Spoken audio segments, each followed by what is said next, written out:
Jonathan, can we start with the story that's inside the Times today about a quarter of foreign criminals going on to re-offend, and this is according to the government's own figures.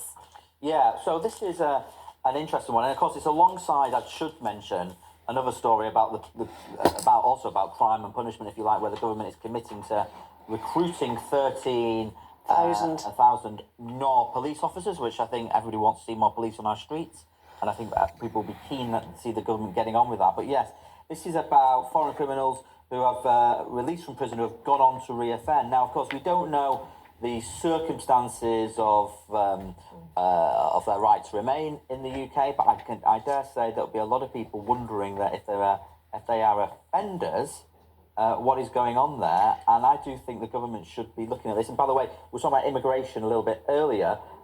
One of the things this government is doing is returning people who aren't supposed to be here, and they're getting on with that. I mentioned that a bit earlier. I think 10,000 since they won the election in July. But Jonathan, why doesn't this government, your pals in number 10, why don't they release migrant crime stats like other countries do? There's a lot of pressure on them to do so. The Telegraph did some of their own research last month or so, showing that, for example, Albanians, Kosovans, those from Vietnam have a higher imprisonment rate than native Brits. Why doesn't the government be transparent and public those stats?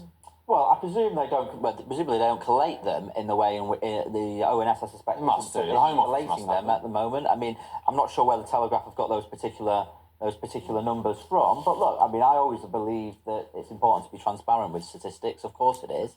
But I do want to emphasise this point because it's not getting much pickup. The government's immigration policy, when it comes to those who don't have the right to stay in the UK, is turning out to be effective. It is returning people to countries across the world, and it is doing deals with countries across the world.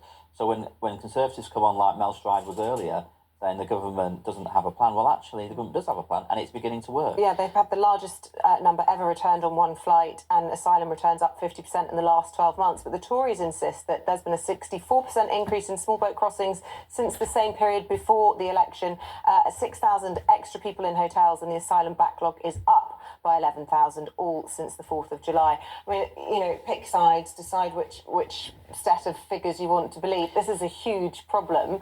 But when it comes to criminals, I mean, I'm not even talking about foreign criminals, but I have to ask you, I can't resist, about Louise Haigh.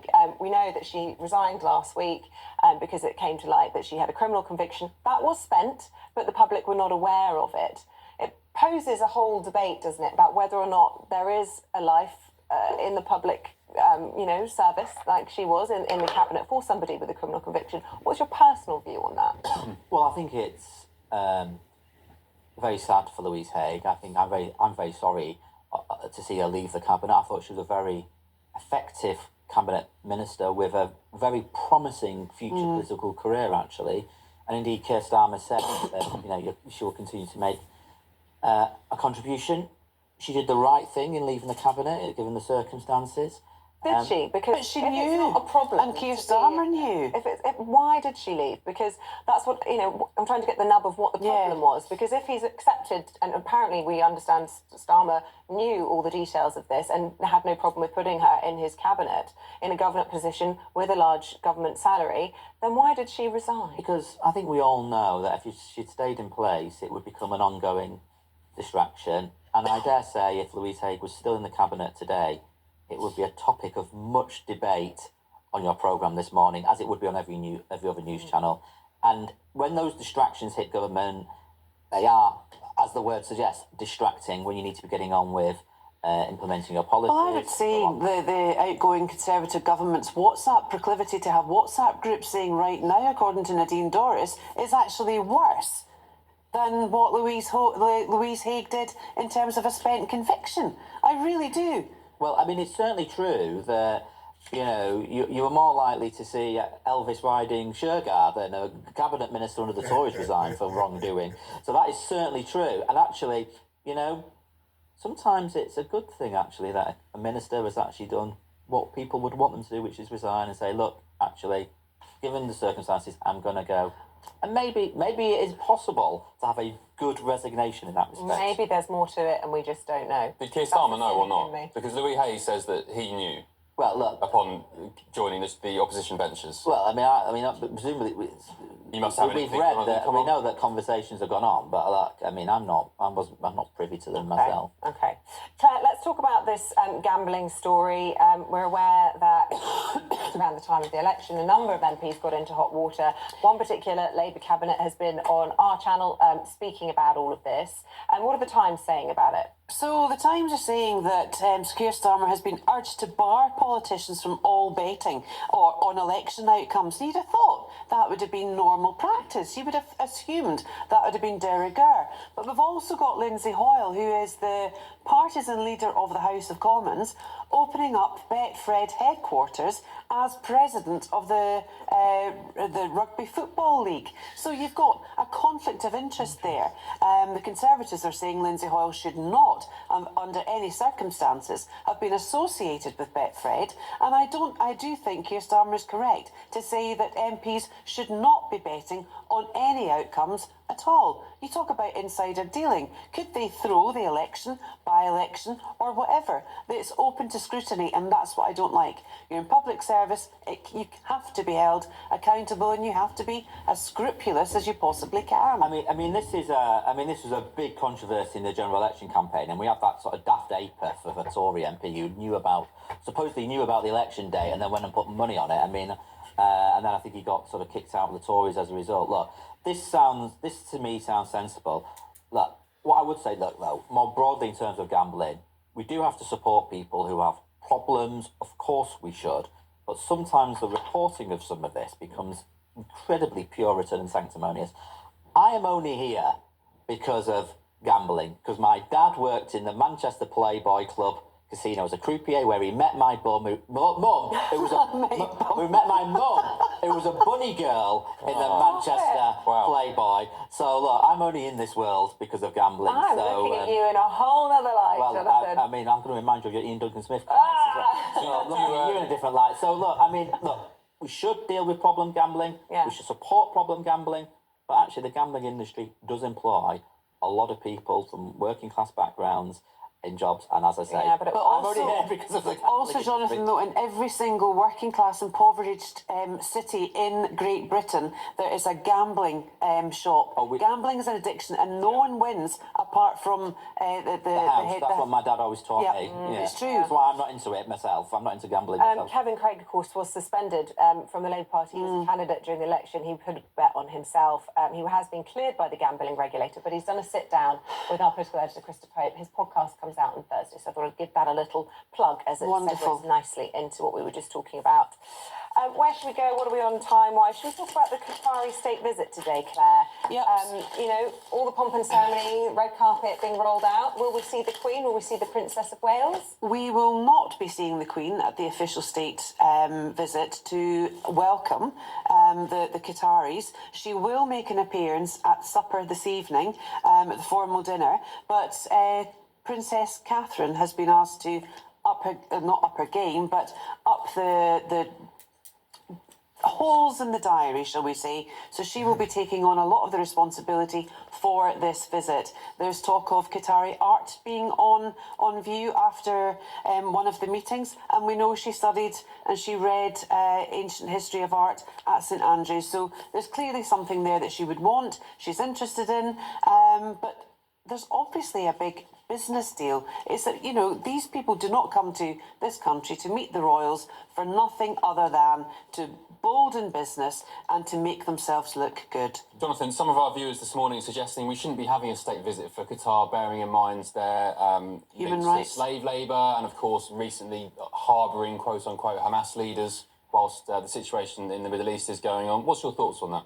Well, look, I mean, there were a lot of controversy. I remember all the controversies around the World Cup being held there a couple of years ago as well. They are an investor in the UK. They're an investor in, this is about our economic ties.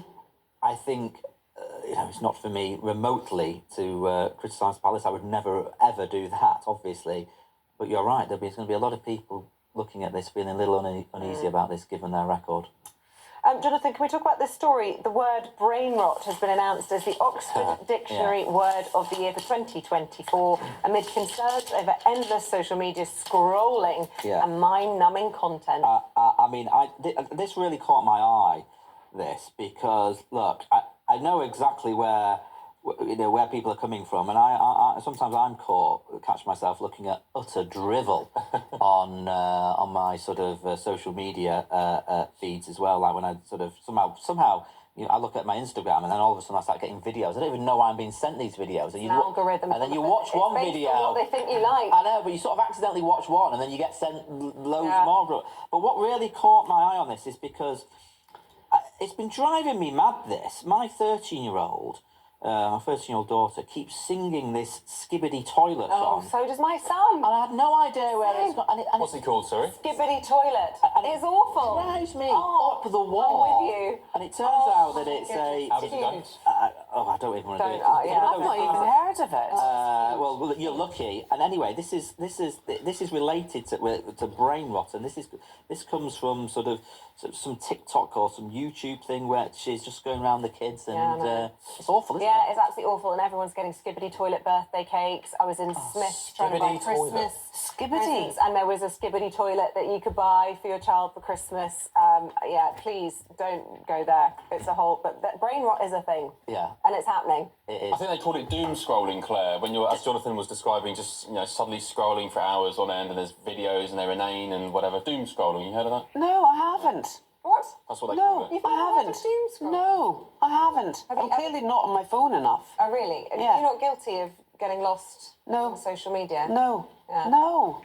You see, Why would you want to Far too wise for that. Why would you want to get lost in something as innate as this? Why would you? Why can't you have conversations? This is much better. Bit of escapism. A bit of escapism. Ian Duncan Smith. Stop. But when you talk for 3.5 hours a day, sometimes you need... That's why you need great guests. That's why you it's brilliant. Come on. It's a safe space, guys. Come on. Okay. Jonathan, it's been a pleasure having you. Thank you. Claire, thank you. Here's Alex Burker with the forecast.